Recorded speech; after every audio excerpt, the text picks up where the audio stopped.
Таксыр мен даватка чыккам. Анан шериктин телефонун уурдап койгом. Акчасын берейин десем, таппай жатам. Не кылам дейт. Тооба кылыңыз, кечирим сураңыз, урматтуу тууган. Эми ошондо чыккан шериктериңиз бар да, жалгыз эле экөөңүздөр чыккан эмессиз. Шериктерге айтып, ошону таанийсыңарбы деп таап, акчасын берип, ошондон кечирим сурап коюңуз. Зикирлердин эң жакшысы кайсы устаз? Ла илаха иллалла. Эң жакшысы ла илаха иллалла. Өткөндө ооруп жатсам, атам ылдый жагымда отуруптур дейт. Дуа кылып атса керек, урматтуу тууган. Же өлүп калган болсо, эмне кылат ала? Эч нерсе болбойт. Не кылам, баланы таппай жатам, телефон уурдап алгам дейт. Шериктериңизден сураңыз, ошол баланы ким билет, тааныйт деп чогуу чыккансыз да, ошолордон сураңыз. Аты жөнүнү билсеңиз, жазсаңыз, мага кайрылып кой, ишим бар эле десеңиз, урматтуу, же телефонуңду мен алган энем десеңиз, чыныгы тооба кылган адам болосуз. Ошо аялым менен апам урушуп кеткен, талак берген эмесмин, бербеймин дагы, ал тие албайбы башкага? Бербесеңиз, ал эч кимге тие албайт. Бирок урматтуу тууган, чындап жашай турган болсоңуз жашаңыз, анан башкага тийбесин деп жүрө берип, ал ойноштук кылган болсо күнөө сизге жазылат. Ассаламу алейкум, бир аялыма айтпай экинчисини алсам болобу? Сиз болот го, бирок сиз ала албайсыз. Ассаламу алейкум ажеке, менде суроо мындай болуп атат. Эгерде бел суусу жыныска рахат келгенде бузулабы суусу жыныска? Аны жекенче толук сурасаңыз, анан түшүндүрүп айтып берем. Ассаламу алейкум, электронный намаз алып үйрөнсө болобу? Болот, урматтууган. Наске чыгыптыр, мастаткан болобу кийсе болот. Мечитке барганда жетишпей калсаң, бей тааныш менен жамаат болуп окуганда үн чыгарбай эле окуса болобу дейт. Асыр менен пешинде болсо үн чыгарбай окуйт. Шам куфтанда боло турган болсо, экөөңүздөргө угула турган чыгарып окушлук важип болот. Устаз, ыйманга таргып бериңизчи дейт.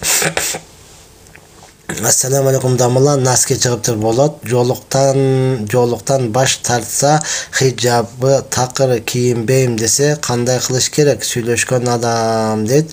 Сүйлөшкөн адам. Не болуптур сүйлөшкөн адам?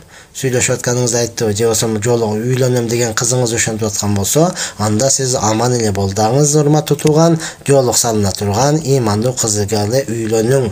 Ассаламу алейкум, эркек зына кылса, кусуру баласына урат дейт, айтып бериң, рахмат дейт. Жок, урматтуу баласыга Аллах субханаху хикматы, урматтуу тууган, балким ошондон сынашы мүмкүн, бирок шарият боюнча кайсы эркек аялы бар болуп зына кылган болсо, аны таш баран кылып өлтүрүш керек. Кайсыл аял дагы күйөөсү бар болуп туруп зына кылган болсо, таш баран кылып өлтүрүш керек шарият боюнча. Эгер бул дүйнөдө таш баран болбосо, кыямат күнүндө сөзсүз болот. Анын зыяны, кусуру албетте урматтуу баласынын эмес, айлана чөйрөгө дагы тиет. Мен аялым менен ажырашып кеткем. Аялым күндө түшүмө кире берет, кыйналбай атат бекен, номери жок дейт.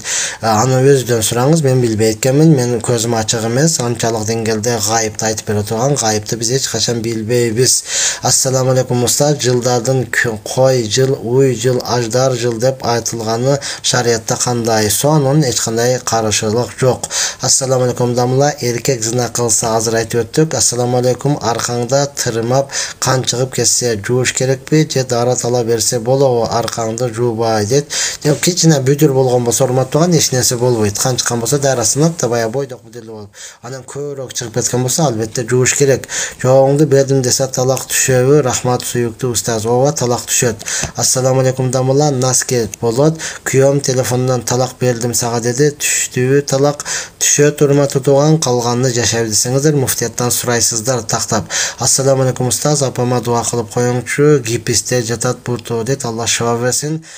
Өтүп кеткен атам дейт, анда эч нерсе болбойт, Куран окуп дуа кылып коюңуз, урматтуу тууган. Ассаламу алейкум устаз, мен баламдын атын Фирдаус деп койгусам болобу? Болот. Жакында келинчегим төрөйт, дуа кылып коесузбу? Алла ыраазы болсун сизден. Амин. Аллах таала эсен аман көз жарып алышты насип кылсын.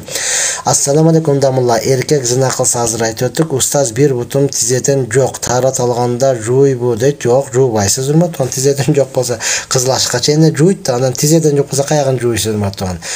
Кызыл ашыктан эле жогору эле жок болгон болсо, демек жуубайсыз. Сизде бир буттун жууштан кутулупсуз. Калганын жууп намаз окуй бериң, Алла ыраазы болсун. Дамылла буба кылып койчу мага, үйлөнөйүн дейт, бечара. буа болбойт, дуа болот, анан үйлөнөүн болбойт, үйлөнөйүн болот. Макулбу? Мынтип сүйлөсөңүз эч ким тийбейт да, урматтуу тууган. Ошондон шашпай, туура сүйлөп, кыздарга барганда дагы мындай серьезный болуп, туура сүйлөп, канча татоогуң бар дебей, келечекти сүйлөп, машалла, жүрөгүнө колуңузду тыгып алсаңыз, бардыгы сиз менен жашайм, сиз эч кимге албасаңыз, мен эч кимге тийбеймин дейт, алып аласыз. Алтынбек дагы эле бузулат. Устаз кичинекей балдардын кийимдерин муктаждарга берсе болобу? Болбойт, өртөп салыш керек деп уккам. Жок, урматтаган, өртөп салсаңыз ысыраф болот. Кичинекей балдардын машалла алар жаңы бойдон деди, бат эле чоңойт го. Жаңы бойдон, бүтүн бойдон жууп, сонун кылып, жыттып кылып үтүктөп, калгандарга берсеңиз, алар сүйүнүп кийишет, урматтуу тууган. Өрттөсөңүз, сиз ысыраф кылган болосуз. Ассаламу алейкум, кайдасыңар устаз? Шүгүр, биз жаппа жакшына. Таксыр кайнымын аялы баппиз экен, ажыраш деп эч ким айта албайт. Бир туугандары биз да билебиз дейт. Кандай сиз айтыңыз, эч ким айта албаса сиз коркосузбу? Кайненең барып туруп балдызың кайныңдын аялыга айткыла, ислам диниге келбесең жогол деп айткыла, урматтуу тууган. Ассаламу алейкум балдарымдын